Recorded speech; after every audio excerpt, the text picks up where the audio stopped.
The following is a conversation with Romiro Herrera of Aztec Loft in Delaware, USA. Romiro goes into his history in the pigeon sport and dives into the one loft racing pigeon game. I really appreciate Ramiro's time. Please, if you're enjoying, hit the like button, leave a comment, let us know what you think of the interview. Thank you.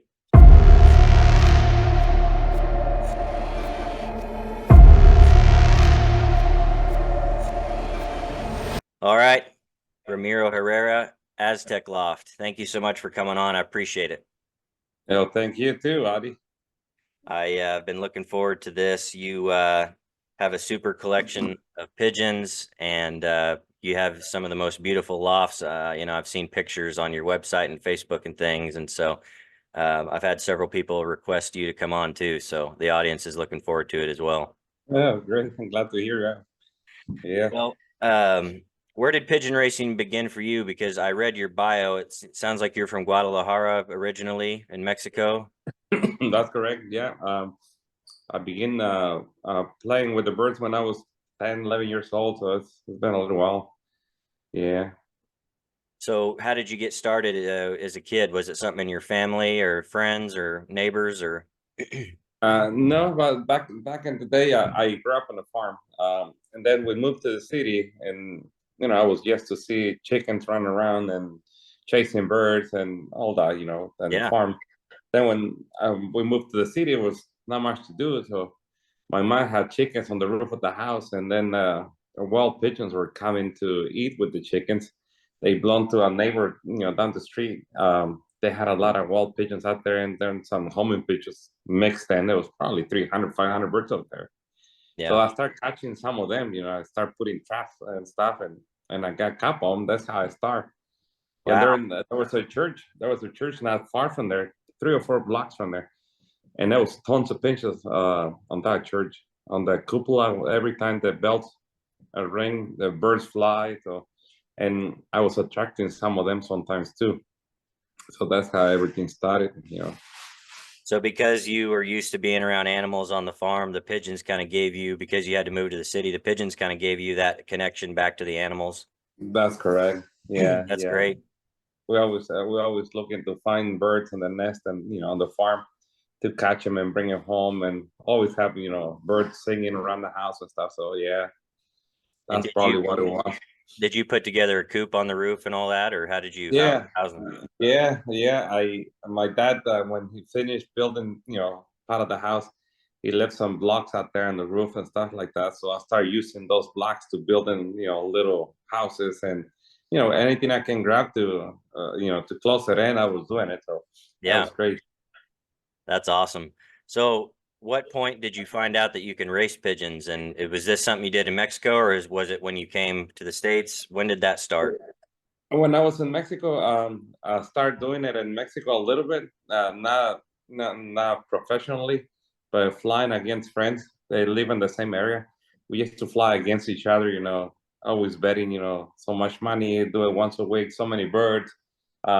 Send a couple of people to release them on the bus and out of the city, and just run into a point of join. So whoever get there, it was the winner back then. So it was that's how we started. And That's then awesome. we heard there was a club. We hear it was a club around. Well, I got to fly on that club one time, but I don't even remember if I ever got my birds back from that race or not. So, Right. and we just kids at that time. Yeah, So you're yeah, young and learning and all that, just having fun. yeah. Yeah.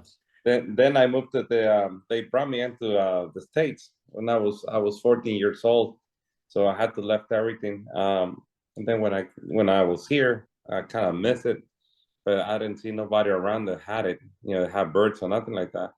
So then when I went, I was back in probably 6 years later.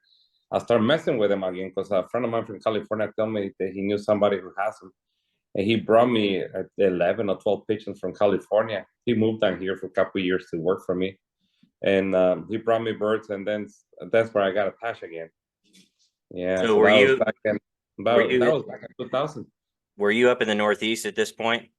Yeah, yeah, Okay, I so was you went from already here. Mexico. Is it Delaware or Maine or Delaware, Delaware? Delaware. Okay. Yeah, So you yeah. moved From to Mexico, Delaware. Yeah, from Mexico, I went to California and lived in California for a couple of years, and then I moved to Virginia. And then in Virginia, then I end up here in Delaware. So Yeah, Delaware is where you were able to kind of refocus on the pigeons and get some from your friend in yeah, California. that's correct. Yeah, Cool. So that was yeah. 2000. So in 2000, did you build your loft and all that? I built a little loft inside the garage. At that Perfect. moment, I had no Perfect. choice. Yeah. I'm only allowed to have one outbuilding at that time, and I didn't have the money to buy it, so I put them on the garage, and you can hear, you can probably tell, that smell and all that stuff in there because of the birds. Right. And then I bought a little shed, and then I put them outside, and then I started finding friends around that had birds. So then I started messing with them a little more, and we start flying on the club. There wasn't many members. There's still not many members, but that's when I started flying here in Delaware. So Yeah. you got your first pigeons for that loft from your buddy in California, and Hmm. you joined the club and started competing. Um, was it trial and error that you kind of were able to learn how to race them? Did you have a mentor? I mean, what was the process of kind of becoming more competitive from just having them to racing? Yeah, at that point, I started meeting a few people around the area who had short pigeons and then couples with homing pigeons. And there was a friend of mine, he doesn't live that far from me, Chip Webb. He gave me some birds to fly. And he kind of told me a little bit about how to train them and stuff like that. And then another friend of mine who passed away already was joining me every morning to train birds. So we kind of trained together for a little while. And then there was another gentleman who sells products. It does the how's it called, the British Age and all those products. Doug Homewood. He's the one that told me, what to use through the week and stuff like that to get them, health wise fine to race and stuff. So that's when I started doing a lot better. When he gave me a program pretty much, and I was Perfect. flying birds from my friend right here. They gave me some birds and some birds that I bought here and there. Nothing, nothing special, but that's how I started racing.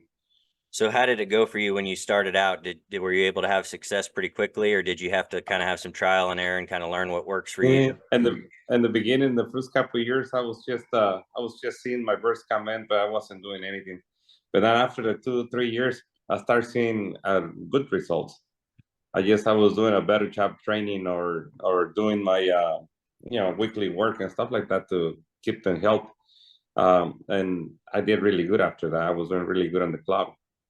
There's a lot Yeah. of new guys that are going to be watching this that are going to be in the same boat as you, where they're just kind of starting out. Do you remember maybe what happened that you were able to have more success? Do you remember what you changed or what you focused more on that may help, other people watching? Do you know the difference?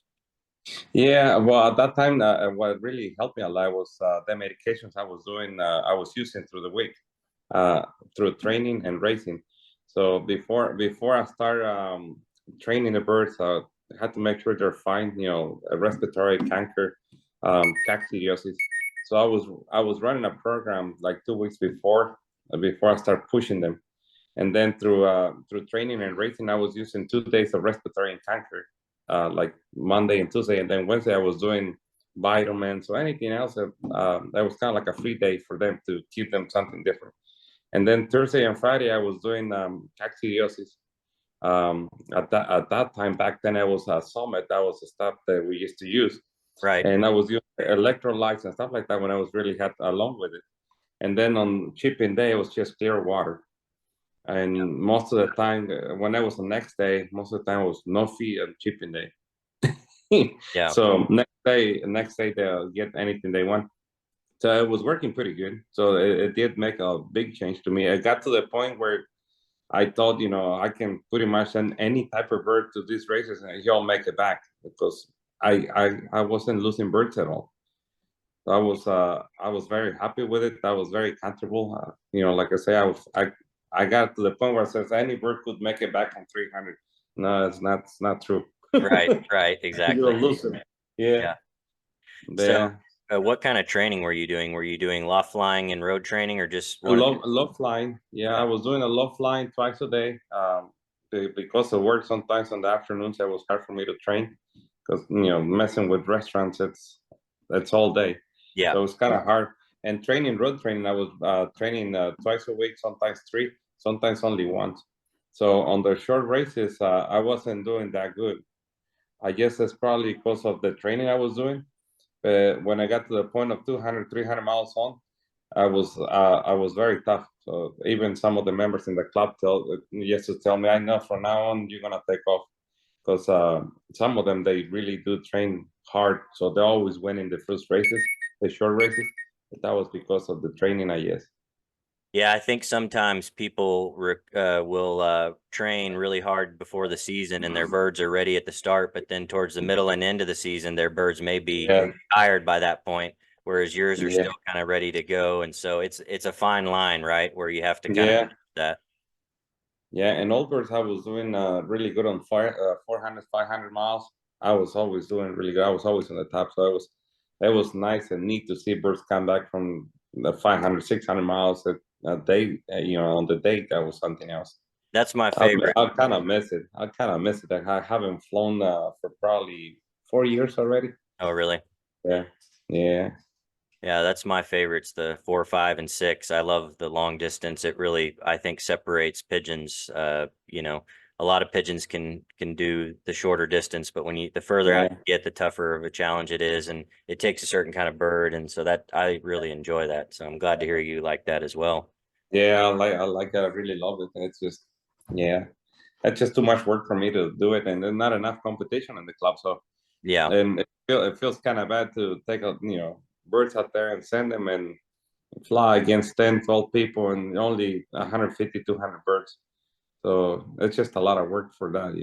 yeah, I understand. So how many years then did you race in the club? From Uh, 2000 to still Yeah, on? I just the last year, I think it's 4 years ago, I stopped racing. So I was racing from like 2002 to probably 2020, 2019. Yeah, And were you racing cocks and hens on any sort of system or to the perch or? no. I just live in the same building mix. Yeah, Yeah, that's probably another thing that's good to do. Do separate sex, hens and cocks. Yeah, that's how they do it in Mexico, and that's how they flew the whole season. So right. I think it's the best way to do it. Keep the hens on one side and the cocks on the other. But when you don't have no space, It's it's hard. hard.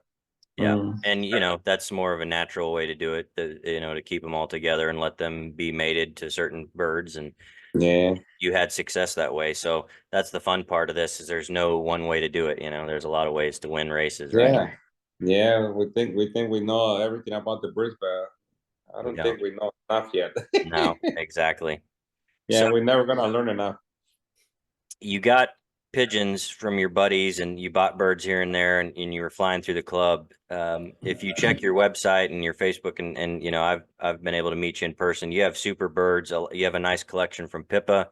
When did that begin for you where you decided, okay, I need to invest in some top quality breeders to bring in to was it something you were going to do you wanted to get more into one loft racing? Was it something you wanted to do to help you in the club? What was the motivation behind that?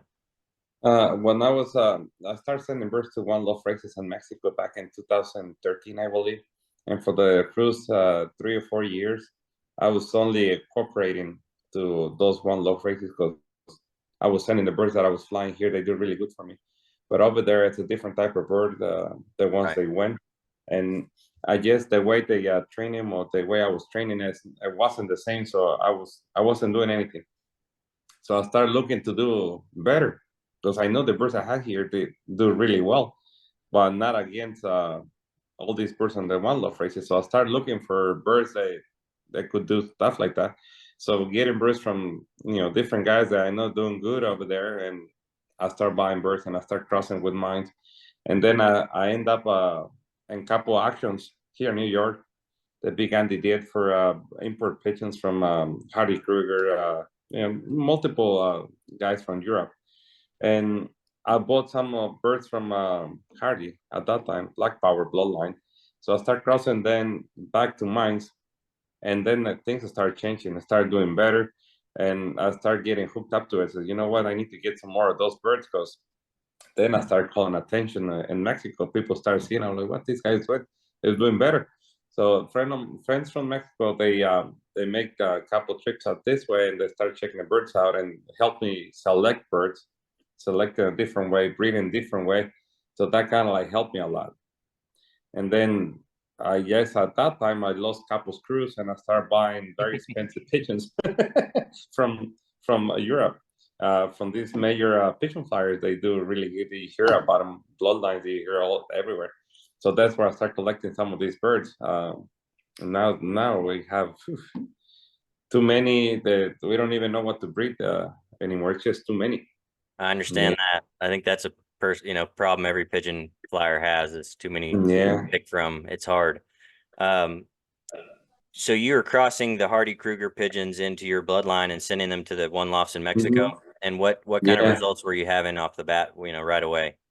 I started winning through second places on training races, and then on the final races uh, I was getting there on the drops. I was a little behind the winners. I was there. So I know it was a time that you had to keep working with them, because you're not gonna always win, but it's good to be on the top. Yeah. And if you don't win, you at least want to be there, with Mhm. the first group that drops in or right behind it or something, it's just to make, be comfortable, not just. I hate to send birds to a race and see the final of this race and you have not a single bird left. It's just, I mean, I don't like that. Right. So I like to have something left, for the end because that's exciting to see the finals. Yeah, I So think there's a situation in one lofts where if they're able to keep majority of the birds throughout the training and then go into the races and still do pretty well with their losses, if you're losing all your birds, then it's probably something wrong with you versus, if everyone's losing a lot of birds, it's probably something wrong with the one loft itself and the management.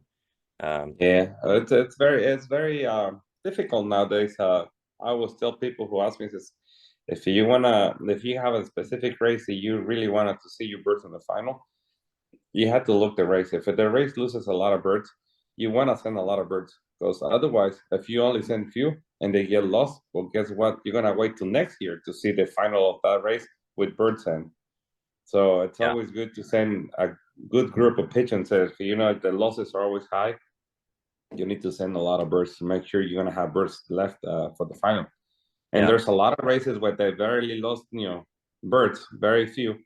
You don't need to send that many, but you still need to send good ones because if they train it really hard and they do Right. end up with a lot of birds at the final, you need good pigeons to win. When did you transition from sending one loft just in Mexico to doing some of the one lofts in the United States? What did you kind of decide to do? What route did you take? I didn't really know much about the one love races here in the country, and at that time, a friend of mine who passed away not too long ago, started telling me about the California Classic and the Texas Shootout at that time. Yeah, and he asked me, "You want to send birds?" And we send birds and partnerships. I sent half, and he sent half, and I really didn't get much results of that. But I wanted to be compatible, so that's why I started learning about these one love races here in the country. And at that time, there wasn't that many. Hmm. So from looking and hearing from people, talking about this race, then I start sending birds to different races I knew about. And then in Mexico, there's more and more one love races. So I was sending to 9, 10 different races in Mexico. Now I still send, but half of my birds get bred in Mexico. I don't breed them here. I breed only half of them, and the other half gets breed over there. So the ones that breed there go to those races. Yeah, Okay. yeah, it goes to those races. If it's something that's really good, because there are other birds that I have in Mexico, birds that I send to race at one point, they're the ones who are breeding. So if it's something that's really good, then I see the way to bring him back and bring him here. Breed them there. So, Yeah. and when was it that you started kind of having the success you've been having? Because for those who don't know, you've won first prizes at a lot of the major races, including the Hoosier. Um, I think, correct me if I'm wrong, didn't the first place bird from this past Hoosier final didn't have some of your blood in it? Yeah, that's out of the Porsche family, Porsche and Right. Thomas 6. It was out of a bird I gave to Greg, to Mhm. John the Greg. Yeah. And it was out of that bird that he bred the winner. Those birds I bought a half brother to Porsche 911. That's the grandfather. Okay. That bird had produced already multiple winners. I guess I got lucky and got the right bird. Right. Yeah. Yeah. And before that, when I was first place at the Hoosier, I was out of the Hardy Kruger bloodline, black power cross with Bird Hayes from my friend in California. That's Yeah. great. And what other one lofts have you participated in that have gone? I did the Victoria Falls race the same year I won the Hoosier. I was second super race, second average speed when at the Victoria Falls. It was 10 on the final. It was also a Hardy Kruger bloodline. The same birds. And most of the family came out of a hen that I bought in New York in an auction. I paid $550 for her. It was a granddaughter of Black Power. Oh, wow. She turned out to be one of my best breeding hens. That's Yeah, incredible. And yeah. She left a lot of that hen died on me, but I have a lot of kids of her and grandchildren. So they all produce really good. do you still have your original blood from that you're talking about crossed into all the Mhm. pigeons? That's great. Yeah. Still, I had at that time I had a lot of Hopkins, Grizzles, most of them. Hmm.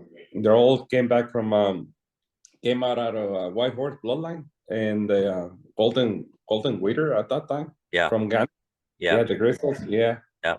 Yeah. We had golden Wittens that did really well here too. They were good. yeah, yeah. At one point, I got a daughter of White Horse, and she was an incredible bird, and I bred out of her, and they get really good. So that's still I still have those birds.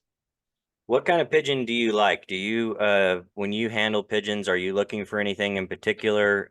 Do you focus more on the pedigree? Is it a combination of things? What do you like in a pigeon that you're going to select at Yeah, an auction or something? it's always it's crazy because you see all these pedigrees, and sometimes like when I go to auctions, I don't even look at the pedigree till after I handle the bird. Sometimes you get so attached to see what's behind it than really how the bird feels. Right. So sometimes I just go and grab the bird and feel it, and for some reason, if it feels good on my hand, I feel comfortable with it on my hand. Then I study behind, what's the family on the bird, but nothing special that I look for. It's just sometimes you grab a bird and when you get it on your hand, you just don't want to let it go. It just feels so good and on your hands. Is And it, sometimes it's hard to pick the right bird. Sometimes you go to actions where the birds are a little down, skinny, mhm, and it's very hard to say this is a good bird or not because you get it on your hand and you feel the deep kill, but it's because it's lost weight or something. And when you buy them and bring them home, like 2 weeks later, it's a completely different pigeon. So sometimes, I like to get them on my hands and feel comfortable with them. But if you didn't get that, and you're looking for a specific blood, then you get it like that. And then after a couple of weeks, you'll see the difference. You'll see how the bird turned out to be. But it does change a lot. Birds, especially when birds come from Florida. You buy birds in Florida and you get them here and you feel them like nothing. But then if you handle them 2 weeks later, they blow up. They really right. popped up. Yeah, very nice. Yeah. Well, what is your process whenever the breeding season's coming up? You're obviously your focus is on one loft racing now. What are you Hmm. doing for your breeders? Are you vaccinating? Are you medicating? Are you prepping them anyway to where they'll be healthy and ready to go for the breeding season? And then what are you doing with the young birds when you're ready to wean them? What's the process there for just kind of getting your birds ready, your breeders and racers for the one lofts? Yeah. Before I start breeding, I always follow the instructions from Vitakin. Back in the day, it was Ganus, and they had a program or what to do, what steps to follow before you put it together. So I've been following those steps for probably the last 14 years, maybe, or maybe even more. I try to go through those steps, make sure all those steps are certified. Far as vaccination, medication, even the lights on the loft, everything. I follow every step that's in there, and it's been working for me. So that's why I don't want to change anything on it. Right. It might be a different way, but that way it's working. God knows that's what it's probably doing. So and it's doing really, really, really well out there. So Absolutely. it's better. it's always better to learn from somebody who has experience and somebody who's doing really well. That's who you're gonna focus on. So I follow those steps, and then jumpers when they're in the nest, again, I follow advices from Ganos that and different interviews. He tells you what he does and everything. So I try to do the same thing. So I vaccinate on the nest when they're 20 to 24 days of age. I vaccinate them for PMV and Salmonella right in the nest. And then I bring them to the floor when they're in the individual pens. I bring them down to the floor. They learn how to drink and eat. Then when I move them usually right before the nest mates hatch, because they usually the birds for me normally they lay their eggs, they hatch 10 12 days later they lay again. So pretty much like every 30 days they lay. So right before this next set hatch, I move the babies out and I put them on the individual section, a group of babies. And most of the time, I keep them there for a week, sometimes even 2 weeks. And sometimes if I don't feel comfortable, so how some of them look, I keep them a little respiratory canker just for like 4 or 5 days, just to make sure nothing's in them. Because once you put them on those boxes and chip them, if they stay there in those boxes for 2 3 days, then they get stressed, they get sick. So it's better to, if you see that something's not 100%, you want to give them a little medication before you send them away. Yeah, so I do it not always, but once in a while. Yeah, just to make sure that, you don't want to be the guy donating to the one loft race. You want to be the guy trying to Especially, win it, right? yeah, especially if you when you move in your babies, next thing you're moving your babies from the parents, and you find a baby has a respiratory problem, or you already moved them and you find a sick baby in there, you want to make sure everybody else it's okay. Right. You take that one out or do whatever you have to do with it, but you want to make sure that the ones that are in there get some kind of medication because maybe something going on and you haven't even realized it. So that's when you want to make sure everything's fine. Yeah. What about what are you doing feed wise and grit wise? Are you using a certain brand or just, what are you doing with that? Great. Great. I use your body. Giovanni, yeah. Your body grid, yeah. So when I go to the Hoosier, I always make sure I bring enough your body for the rest of the year because chipping it's kind of crazy to chip that out. I was using that and also all in one, but I haven't get any all in one this year.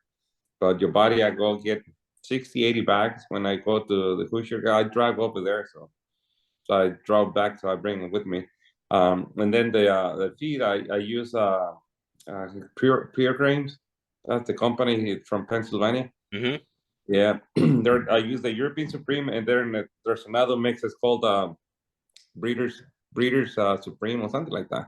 Mm-hmm. I changed it a little bit, so I tell them to take off some of the Canadian piece and not just take that out and just even that out with the rest of the seeds in there, and it looks like they like it really well. That's good. And Yeah, I was using Versalag in the past, but it looked like they changed it, not the same like it was before, and it's kind of hard to get it. Sometimes you order and you only get 3 bags instead of 15. It was kind of hard. So it'd be nice to have something that you use the whole year and don't have to be changing around. So that's why I went that route. good. And are you giving the Giovanni every day for the breeders or other No, day, no, I do it twice a week. twice a week? They always have it there, but for some reason when they have it there, they don't pay attention to it. But when you go and put fresh in it, they go right on it. So I try to keep it twice a week. Put it fresh in. Yeah. That way they can eat on it for a couple of days to make sure. Because a lot of Yeah. times they want those grains that are in that Giovanni. And Yeah. The other thing too is with the grit, if you have an open loft and they get a lot of humidity, that grit gets humid. It gets kind of wet. So yeah, that's not good. But the way I had the birds, you don't get no humidity inside the building, so it stays nice and dry the whole time. perfect. So that's why I just go and fill up again every 2 days. I go fill up in there again. So it works fine. But if it looks like it's a little wet or has humidity in it, you just take it out, Yeah. throw it away. Are you using any other products, anything in the water, anything like that that uh, you're trying to amino acids or vitamins or anything like that that you're adding to it? Vitamins. Yeah, vitamins. I use vitamins. The 747. I use that, and I get some calcium too that I use. I get it from Vitakin. I get calcium from Vitakin. Vitamins. I get it from Vitakin too. I get it from Mexico or 747. So I try to use different vitamins. I don't use the same one all the time. But when I'm breeding season, the breeders. But nowadays, everything, even the ones that are not breeding, they get the same time as the breeders. I use products from Mexico twice a week, which is the same stuff that Tony Cuevas uses. Hmm. Yeah, they Moy Lopez in Mexico is the one that makes those products. So I get those products, the purple powder that goes in the water. Yeah, I I think use he that twice like a calls it yeah. purple rain or something. hmm I use it twice a week, and then I use the green powder that goes on the seeds with the oils. I also use it twice a week. I use them the same day, Monday, Tuesday, and then Thursday and Friday. So I use it twice a week, and besides that, I use like say vitamins or calcium, apple cider vinegar, garlic. So I don't keep them all week the same thing, but see, like this week, if I keep them vitamin, next week I keep them some calcium. The following week I maybe do garlic or do apple cider vinegar, and I also use ropa. Yeah. Yeah, I try to use ropa once a week. So Which I had to rotate between that stuff, different days. which Ropa product are we talking about? The one that goes in the water. Okay. Yeah, It's like a what's that called? It'll come to me, but Ropa B, I think it is, or yeah. something like that. Yeah, Yeah. Vitakin has it too. That's where I get it from too. Yeah, the other one is really good too that I use sometimes when I don't use the Ropa, I use the Ecotonic. Ecotonic, gotcha, from Yeah, Siegel. so yeah, from Siegel. So either I use Ropa or use the other one. So Oregano is the word I'm looking for. Oregano is it that's has what oregano? it is. Yeah. That's what it is. Oregano. Yeah. Couldn't think there for a second. Even the stuff that you put on the seeds from Mexico, it has oregano on it too. Yeah, seems to be a lot of people are using that. I have the Europa oregano, and a friend of mine was telling me about it, and I've started kind of using that with the breeders and everything as well, and it seems to be really good. I wasn't using it previously, but Yeah. It's products are always good to have good product and use good product. Um, yeah, it gets expensive when you have a lot of birds to use all these products, but there's products out there you probably don't have to spend as much. Uh, it work too, but for I don't know. I'll just if I'm gonna be investing money into one love racing, I guess you want to make sure the birds are good, health wise. Yeah. yeah, when you're going into the individual pen with the young birds and you're deciding, okay, I need to send a team to the Hoosier, I need to send a team down to Florida, I need to send a team down to California or up to the Crooked River, to Lucas. Are you deciding by hand what birds are best for the course? Are you just kind of randomly choosing what you want to send? Do you have a strategy as to what birds you're sending where and kind of a size that you like for one loft bird? Yeah, well, I really don't check on families or anything like that. At first, when I start sending birds, they just need to feel good for what they're gonna do. If they're not that good on hand, I just leave them on the side. If they're big, I just leave them on the side too. I don't send them. I just keep them here. When they're too small, sometimes you grab a bird that's very small. I'm not comfortable sending them out either. So I keep them here. Next thing you know, you realize that was a good size pigeon because I grows a little more. But at that Right. moment, I like it out and send it. So when I start sending birds, I really don't pick, what to send them, what not to send. But what I do try to make sure it's that I split the babies to different races. I don't send the same family or the same birds out of the same pair to the same race. So if I raise 6 babies out of one pair, they go to two, 3 different races. Then if they didn't work fine on one, they might do something on the other one.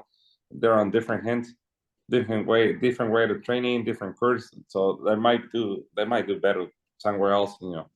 So that's a good way to try. But towards the end of the sending birds out to races, the birds they already did really good. That family did really good for you, and races here or there or whatever. I like to make sure that I send brothers of those birds to the specific race that you want to do good at.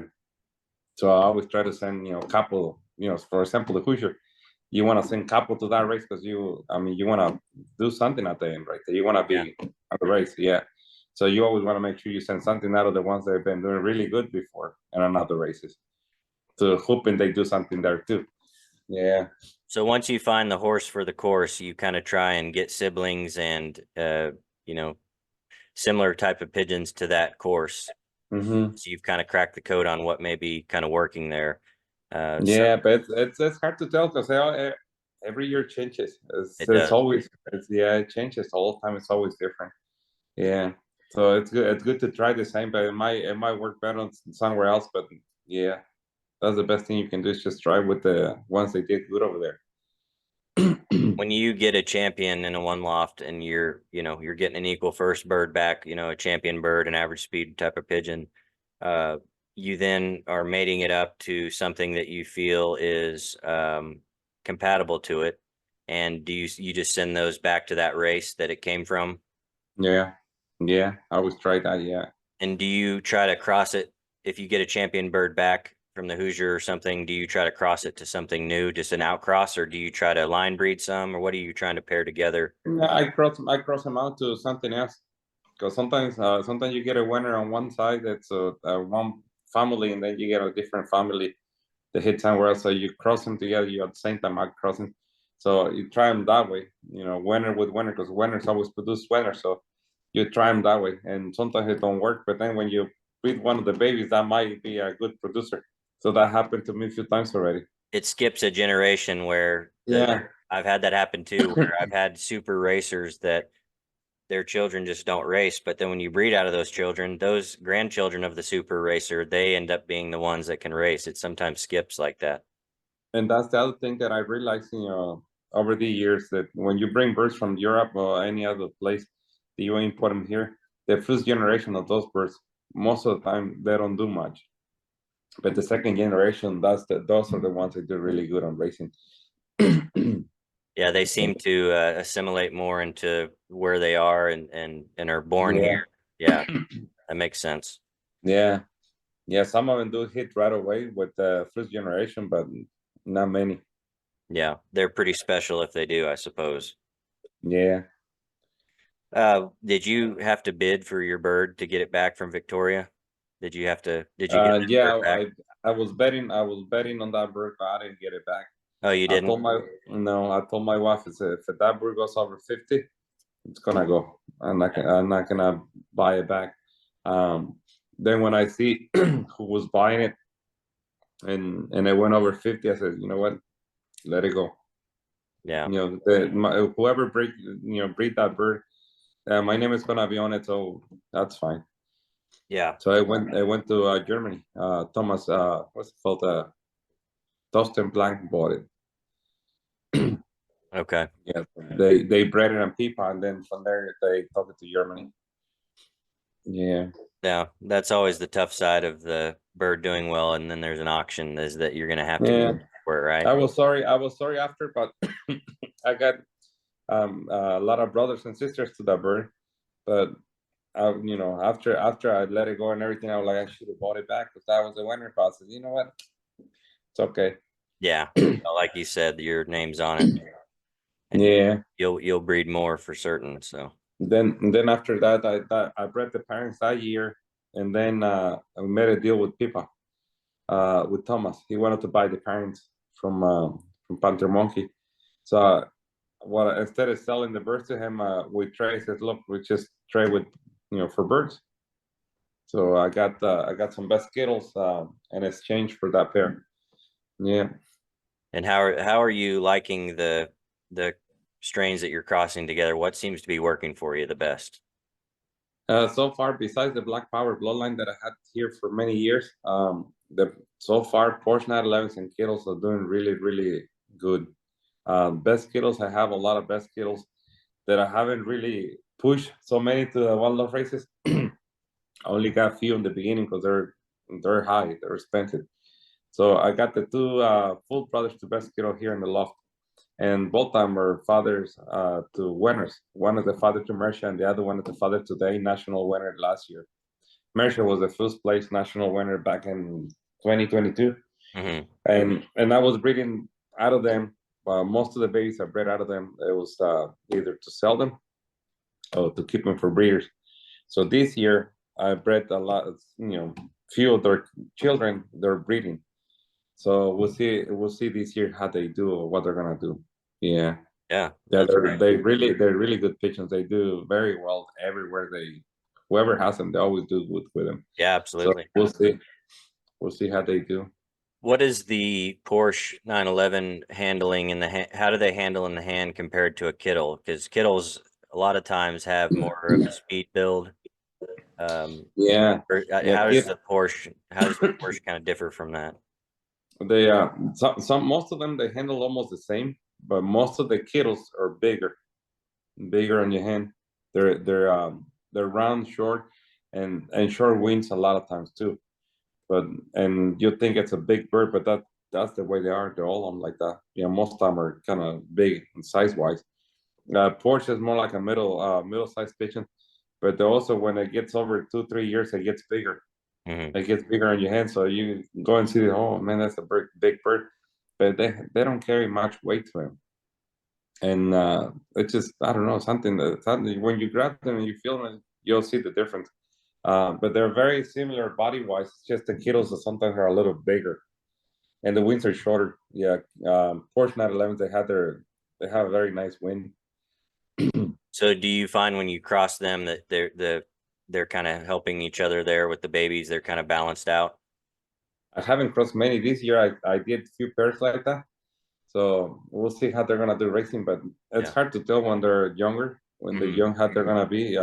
You can tell couple, they're big. So I didn't even mess with them, sending them. So I just keep them. Was it 2 years ago? Yeah, 3 years ago, I got a son of Buster, and the father of that bird is a full brother to Armando. And I crossed it back to a red eagle, which is the kittle hen. And I think I bred like 12 babies or something like that out of them. And I sold some of them, and I keep some. Well, most of their children of that couple produce winners, and Great. that was Porsche crossed with Kittle, but then they also had their Armando bloodline on it. They did really really good. So and not just here in the country and Mexico too. Yeah. Yeah. So it looks like they work pretty good together. But see, of course, Fred Eagle, the hen, she's um, a grandmother to multiple winners. That's the grandmother, the 400-mile race winner. Actually, two 400-mile winners at the Cuevas Classic, and Wow. mother to average speed winner last year at the Cuevas Classic too. And what was it? A daughter of her was 14th place last year. There, which is the mother to the 400-mile winner for me. That's Yeah, incredible. yeah, but that hen's is special. That Red Yeah. Eagle is a special hen. You don't find many hens like that.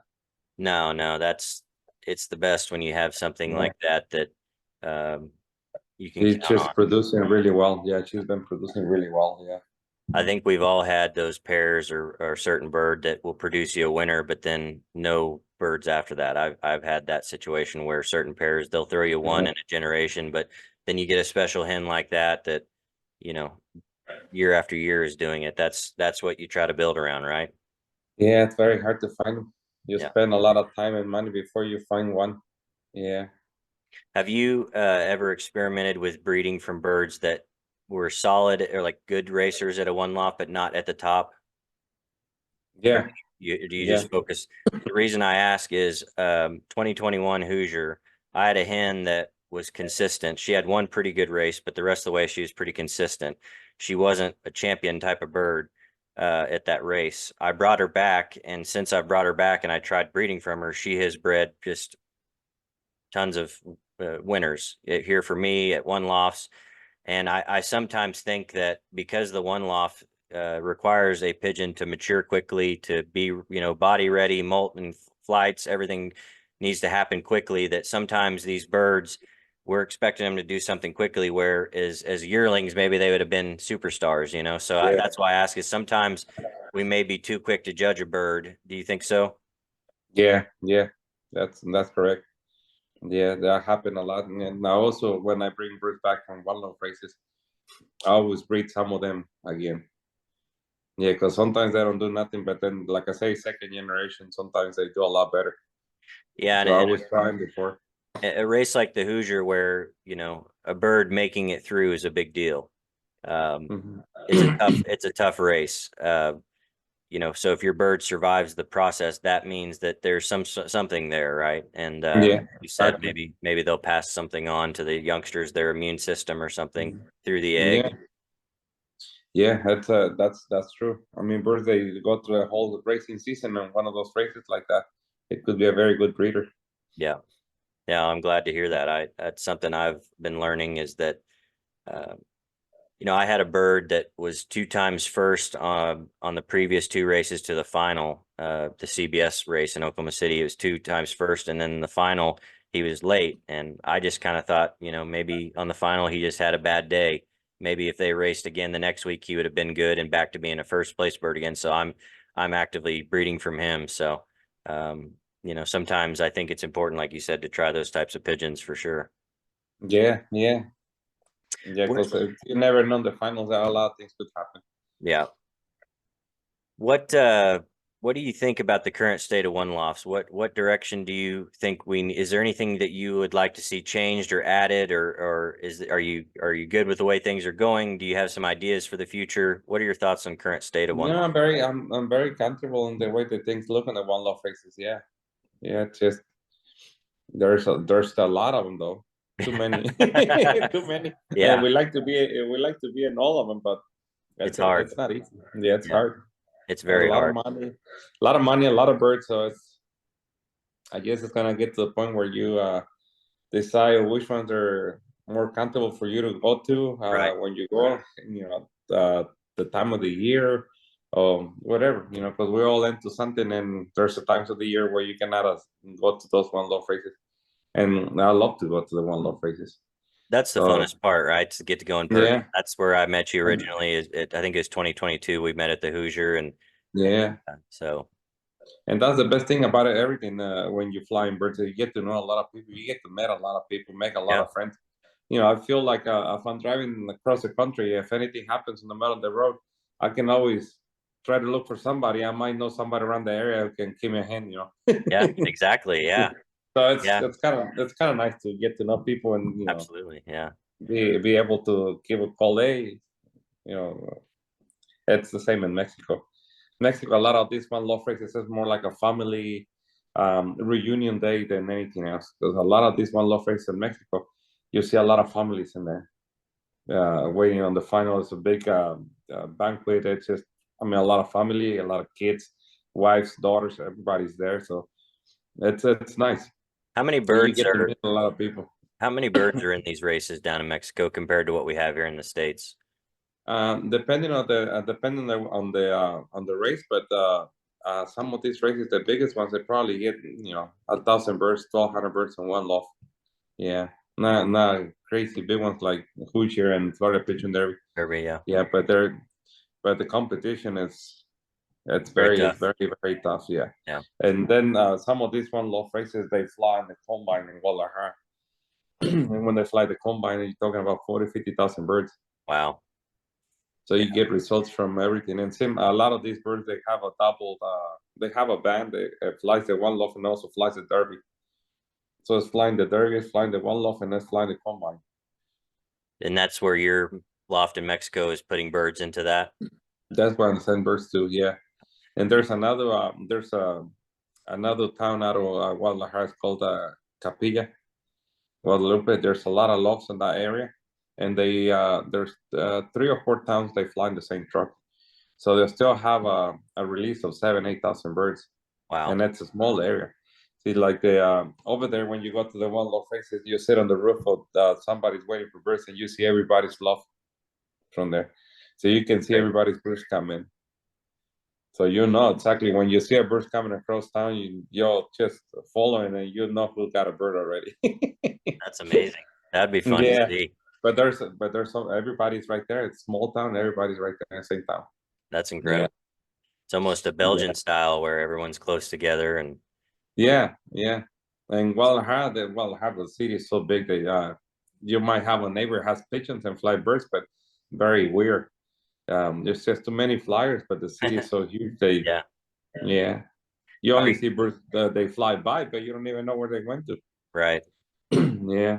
Are your birds that are down there in Mexico competing on the 50,000 pigeon release or anything like that? Or are you Hmm. just, okay, how's Yeah. that gone? Has that been, have you been They successful it's in that? been yeah been doing really good. Yeah, good results. What's it? 2 years ago. 2 years ago was first place. I forget how many birds were after 37,000, something like that. That's But incredible. yeah, we've been there was one of the some of the first races. So and there was I mean they get so many birds in 1 second that to me it's I mean it feels really good. But you know what? I'd like to see something a little more aggressive. Yeah. Yeah, but see, I didn't take the bird out of the race. I just left it, and it got lost Oh right no. before the last race. Right before Oh the no. last race, I got lost. That always seems to Yeah, but happen. yeah, but we've been doing really good on the combines. Yeah, on the first 100, we've been clocking, birds and stuff. Yeah. And is this Yeah. out of the new crosses that you've brought in that you're sending down there? Is this some No, of the old stuff? that's still out of the Hardy Career stuff. Okay, so it's Yeah, still that yeah, the original stuff for you that's doing it. yeah. That was up to this past year. Well, this past year on the Derby, on the final, I was third place on the final, and that was a Porsche 911 blood. Yeah, Right. with Gaston Van der Bauer bloodline. Yeah. So again, half sister to the mother of the Kusher women. Wow. Yeah. Yeah, out of the same the male is the grandfather to the Kusher women.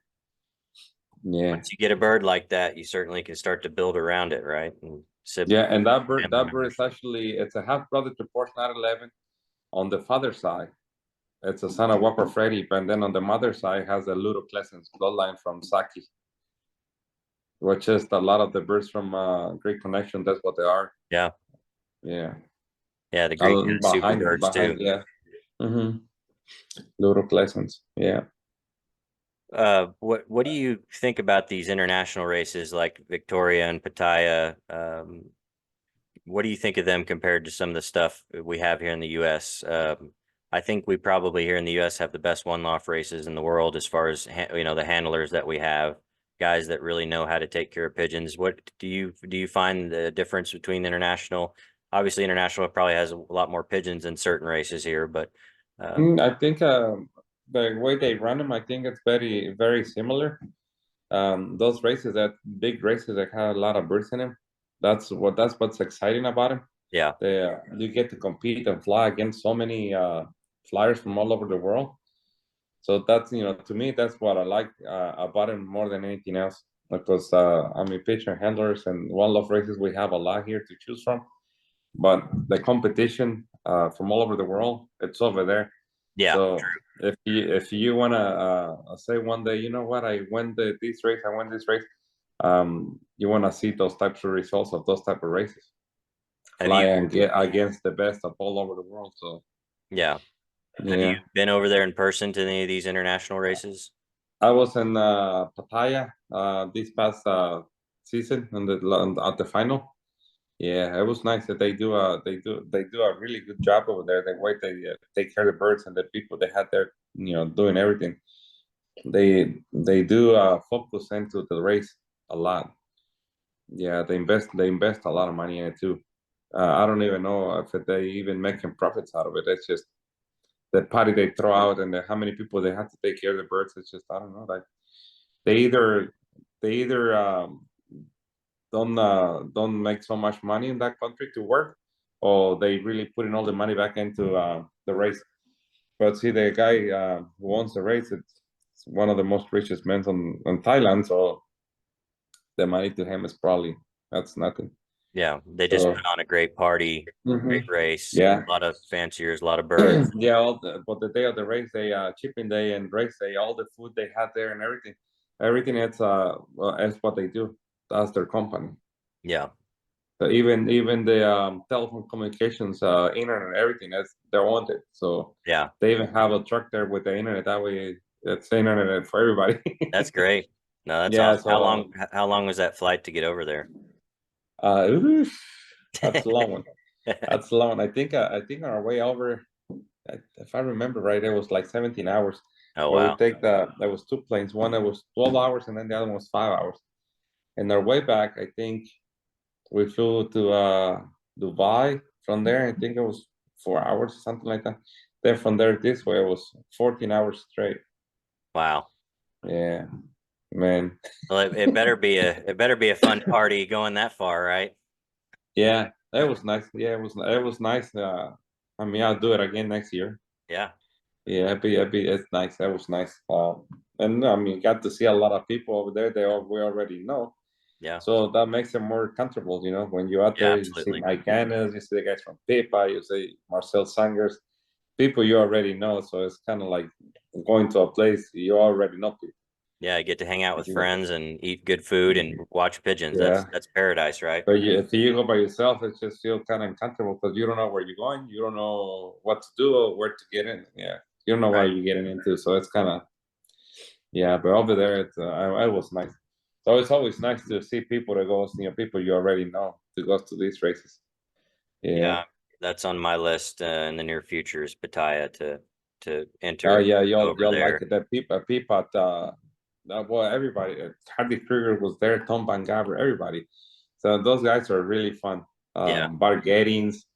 Yeah, we went out a few times. Pipa took us out a few times. As soon as they knew who was there, they made a group and WhatsApp to invite everybody to dinner, to invite everybody to a boat ride. So and they pay for everything. So Wow. that was very nice. Yeah, that Yeah. was very nice. They took us out, and we did have a lot of fun with them.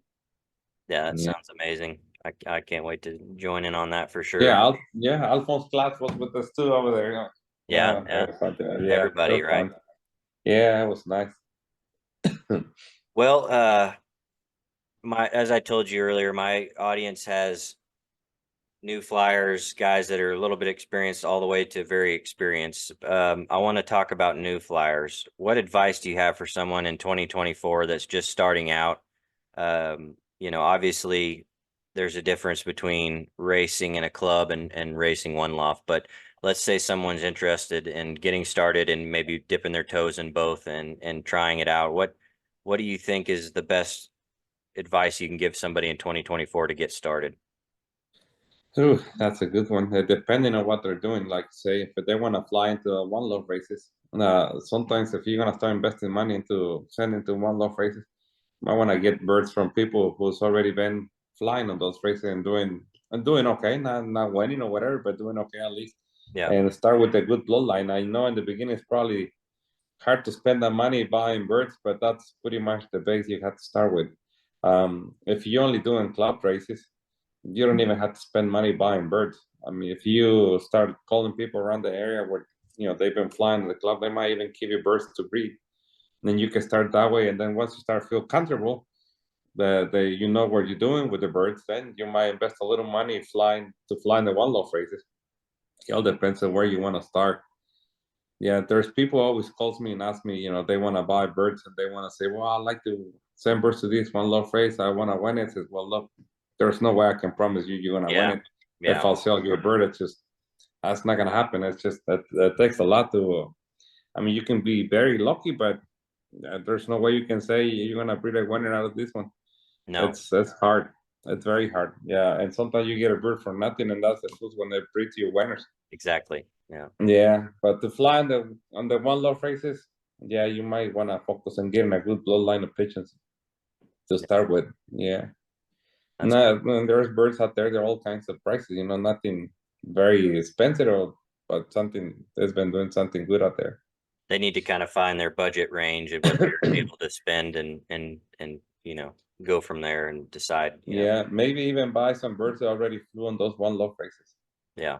Yeah, because I think the best way for somebody who wants to start and don't know much about the bloodlines, I think most of us when we send birds to one love races, we send some of our best birds that we have or that we breed from that we think is gonna be the best, and those could be a really good breeders. If they don't do nothing racing, they might be do something really good breeding. Absolutely. That's great advice. Yeah, Somebody could you can contact, because that's something that happens at all these major one lofts is birds get left behind. People don't want them back. But as you said, all these guys sending to one lofts, we're not sending them just to take apart. We're sending the very best we Yeah. have to win.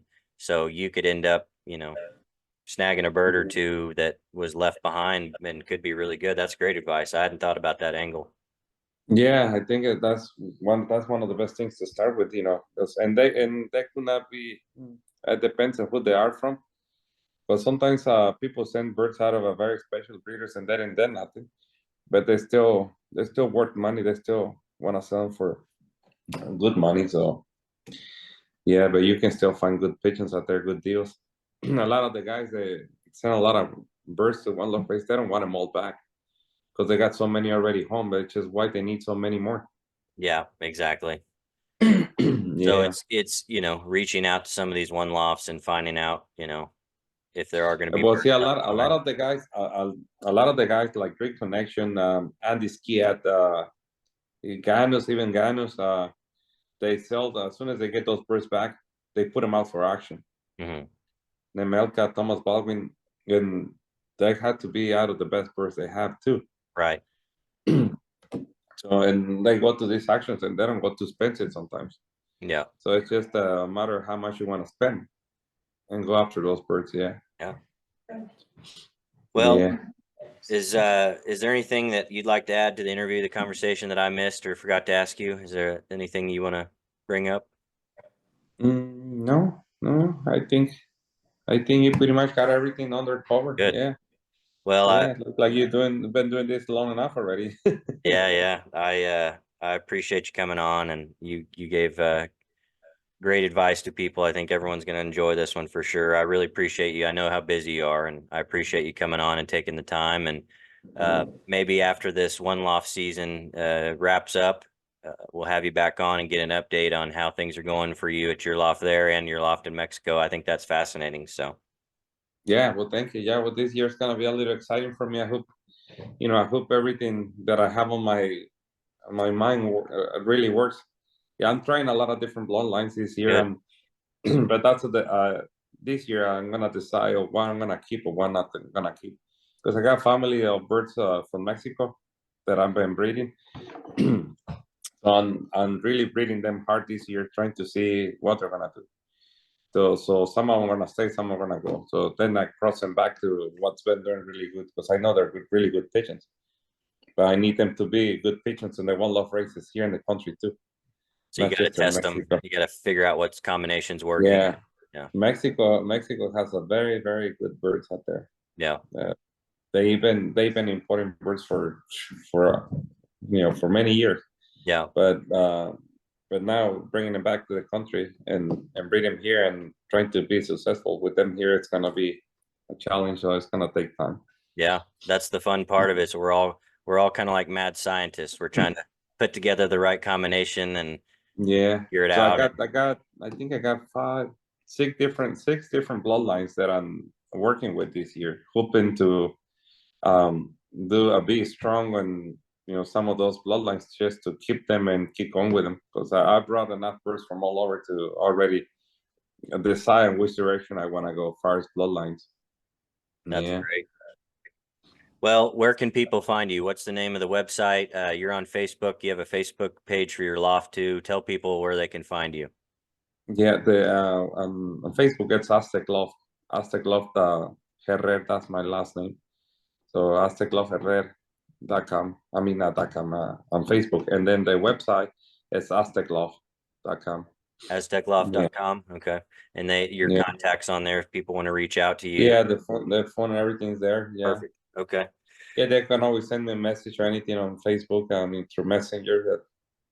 Yeah, Yeah. I always try to help, when I'm on the loft if anybody calls, I answer while I'm doing my thing. I talk to them, it's not a problem. Yeah, that's great. Well, Ramiro Herrera, Aztec Loft, thank you again for your time. I really appreciate you coming on. I think people are going to learn a lot from this, and good luck to you in the upcoming One Loft season, and hope you have continued success. Thank you again. Yeah, thank you. Thanks for your time and thanks for what you're doing. You I help appreciate trying to help people out there. That's very nice of you. I appreciate it. Yeah, thank you, and hopefully we'll meet you again sometime. Yeah, exactly. All right. Yeah. Thank you.